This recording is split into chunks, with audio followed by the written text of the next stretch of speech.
Hello. There have been a number of interesting stories in the news this year concerning people whose religious convictions caused problems with their employers. Some Muslims working in Sainsbury's were reluctant to scan through alcoholic products. So Sainsbury's announced that they could raise their hands and ask a colleague to take over until the offending items had been checked. A Hindu airport worker was suspended and then reinstated after she was told to remove a nose stud. And the case is still pending of the Muslim hairdresser who's sued an employer because she wasn't given a job in a hair salon because she insisted on wearing a headscarf. The prospective employer claims that to employ her would have adversely affected her business. So have employers a responsibility to make allowances for the religious convictions of their employees? And should employees bring their religious convictions into the workplace, even when they may clash with the aims and objectives of the company they serve? Joining me to discuss religion in the workplace are Lord Brian Griffiths, Vice Chairman of Goldman Sachs and an advisor to the Christian Association of Business Executives, Sheikh Ibrahim Mogra, Chair of the Muslim Council of Britain's Interfaith Relations Committee, and Douglas Murray, Director of the Centre for Social Cohesion in Westminster.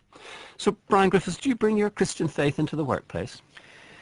I think it's very difficult not to. If you're a Christian and your Christian faith informs a world view and really informs all aspects of your life, of which work is terribly important, I don't think you can leave it at the door of a workplace. You really have to take it with you.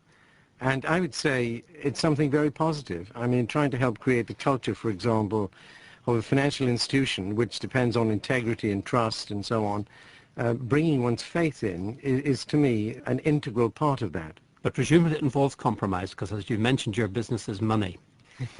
But you know, Jesus taught more about money than he taught about prayer. But I think it certainly involves compromise, because clearly there are going to be people there of different religions, and there's always going to be a struggle with the nature of human existence and materialism and the basic values of life and so on. But that's not a reason for not taking it in. Ibrahim, you must be asked many questions by Muslims about work. Are some forms of work off limits for Muslims? I mean, the first thing to say would be that for a Muslim, when he or she views religion, it's not so much Islam as a religion, but Islam as a way of life. So to divorce religion from yourself at the door of your place of work is absolutely impossible, not only difficult, because it's not only what your appearance is in the workplace, but also the attitudes that you carry with you that are formed by your religious beliefs and religious teachings. So I am approached many a times by people who ask me whether they can work in a bank or whether they can work in X, Y, or Z institution. And I try to give them the guidance as best as I can, depending on what we can foresee as possible scenarios in the workplace. And you never find me saying to a Muslim, yes, you should take up employment in a pub behind the bar, because I know that that will be full of complications. But working in a superstore is fine. And when we go into the specifics of cases, I say to Muslims that do consult your imam and find guidance for yourself in your employment. Douglas, do you have ethical principles which you apply rigorously to your work? Well, look, I mean, I think the first thing to say is that you have to divorce your religion and your workplace to some extent. Workplaces cannot become centers of either proselytization or hypersensitivity. One of the things that happens every time the situation with religion in the workplace comes up in the news, whether it's the cases you mentioned or many others we could go into, one of the things that happens is that every single time the most extreme and sensitive interpretations of the faith in question becomes the norm. So really we have to divorce the private spiritual lives of employees and the situation they're in the workplace. Well, I want to come to the specific cases a little later in the programme, but let's go back to the basics. Brian, when you consult your scriptures, the Hebrew Bible and the New Testament, do you find that they have a positive attitude towards work? I think they have an extremely positive attitude, because for a Christian, and I think the Christian view is very much based on a Jewish view, particularly on the Pentateuch. We live in a world created by God. We ourselves have been created in, Bible says, in God's image. And God is a creator. He's a person who works. And work is therefore integral to what it is to be a human being, which is why unemployment is such a terrible thing when people have no work. So I would say from a Christian point of view, Work is something very positive which gives people genuine satisfaction, and we have gifts and we have motivation and so on, and we really want to get to grips with work. Ibrahim. I mean, in the Quran, I find a very interesting verse that tells Muslims or encourages Muslims that on the Friday, when the Friday prayers are over, they're actually to go out into the world and work and seek their daily bread. So it's quite different, for example, for the Sabbath for the Jews and the Sunday for the Christians, where it's supposed to be a day of rest and prayer. For the Muslims, it's prayer and work combined together. And the blessed Messenger Muhammad, peace be on him, was very emphatic about the need for people to go out into the workplace and work. Whilst they're working, they are serving God, because they are helping to look after their families and their society, etc. But you see, this is where we get to the problem, is that in Britain in the year 2007, we should not have to go to, and nobody should have to go to, seek Quranic justification for when they work. That is an entirely different project to that of working in a multi-faith and often no-faith society like contemporary Western society, which I think has one particularly great benefit, which it's taken centuries to get to, which is that we do separate the private life of faith and one's public life, that you can be a Christian, a Muslim, a Jew, or any other believer, and although that affects your personal life, your spiritual life, it is not something you take to the workplace, and therefore it is not something you should be doing to seek biblical, Quranic, or Torah justification for what you should or shouldn't be doing in the workplace. It's utterly irrelevant. I'm at a total loss in trying to understand Douglas's argument. For a Muslim, the source of guidance is the Quran. I mean, it forms everything that I believe, and it forms my attitude. And that very Quran tells me also to take into account the sensitivities and the needs of others around me.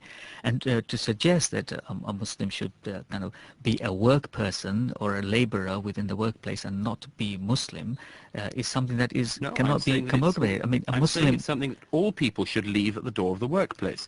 It is not relevant whether a Muslim can find Quranic justification for something. The only justification in the workplace is what that workplace dictates. And what Douglas, I really disagree here with Douglas, because it seems to me there are two separate issues. The first is, can I as a Christian go into the workplace and somehow leave my faith at the office door? And when it comes to discussing issues of global poverty or of integrity in financial dealings, can I neglect the source of what my values really are? I think I can't. I think it's impossible for somebody who's a Christian to do that.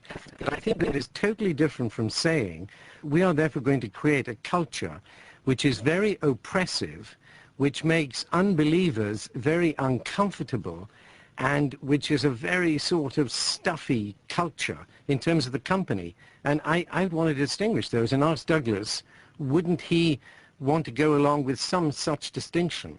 Yes, but the point is that you can express charity, you can express goodness, and all of these sort of things, and you can bring them in your private beliefs into your discussions you have in the workplace. But if it would end up with a discussion where you had to justify what you were doing because of a verse in the Bible, and I don't think that is relevant any more than for Mr. Mogra it is relevant for him to have to find a justification in the Quran for charity. He should not have to find a justification in the Quran for charity or for kindness or any of these noble instincts which you cite as well. That is just not relevant in the workplace. But can I say, Douglas, you know, I hate to say this, but I think in a way your view is slightly dated, because as I read the workplace, what's happened is, first of all, people brought ethnicity, and they said there should be no discrimination on grounds of race. Then they said there should be no discriminations on ground of gender. Then they said there should be no discriminations on ground of disability. Then they said no discrimination on grounds of sexual preference. And I think what's been happening in the last 15, 20 years, certainly in America and certainly here, is that people have become excited about the fact there shouldn't be discrimination on the basis of religion either, and therefore the workplace should be there to accommodate itself as much as possible two people's religious views. No, because the difference is that the point about the equal rights on those and equal rights in employment was that they do exactly the same job as everyone else. The point with the religious argument in the workplace is the fact that people are asking for special dispensation, time off in certain things, not doing the whole job that other people have to do, working in a supermarket but not selling that product, selling this one. In other words, doing something different from everyone else. The point of the equal rights legislation you cite is that they did the same thing as everybody else. Well, in a moment I want to discuss some of the very specific cases that have arisen in the last year, but let me remind you that you're listening to Beyond Belief, and today we're discussing religion in the workplace.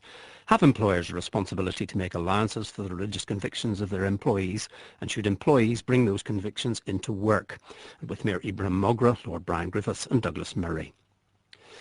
Sadi Mahmood is a British-born Muslim who married a man from Pakistan. She brought him to live in this country, and as a result of his experience working in an English supermarket, she formed an organisation called Noble Can to encourage better understanding of religious sensitivities in the workplace. I asked her what difficulties her husband faced when he went to work. It was more of people found him difficult. He just got on and did his work, which was fine. It was more that the way people behaved towards him started to upset him as time went on. Give me an illustration. Well, for example, he'd go and pray. That was agreed by his managers. It was also a policy and a procedure within the workplace. So when he took that time to pray, as agreed, it caused conflict and people started to complain. So on a regular basis, literally every day, he was in the office after praying, and the same managers would call him in and have a word and then let him back on the shop floor.